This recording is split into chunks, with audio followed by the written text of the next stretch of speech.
Yay gəldisə də hər kəsin yadına düşən içkilərdən biri də pivədir. Bəziləri hətta deyir ki, yay gəldi pivənin zamanıdır. Bunun fanatları da var. Və dünyada 5 hansı ölkə daha çox pivə istehsal edir?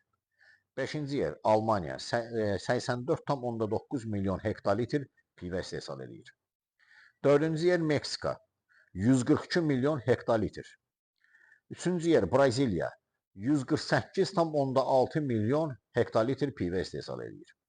İkinci yer Amerika Birləşmiş Ştatlarıdır ki, 193 milyon hektolitr pivə istehsal edir və nəhayət birinci yerdə ənənəvi olaraq Çin qərarlaşıbdır ki, 360 milyon hektolitr pivə istehsal edir. Ancaq bu statistikanın pivənin keyfiyyətinə o qədər də aidiyyatı yoxdur. Keyfiyyətinə görə isə pivə 3 ölkə, İsveçrə, Çexiya və Belçika arasında bölüşür. Hətta Belçika pivələri UNESCO-nun qeyri-material mədəni irsi siyahısında yer almışlar. Amerika Birləşmiş Ştatları da bu sahədə onları belə deyək də davam edir, təqib edir.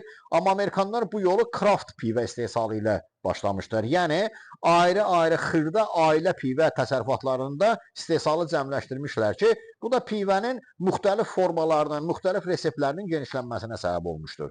Ona görə biz keyfiyyətinə görə 4-cü yerə məhz Amerikanı qoya bilərik.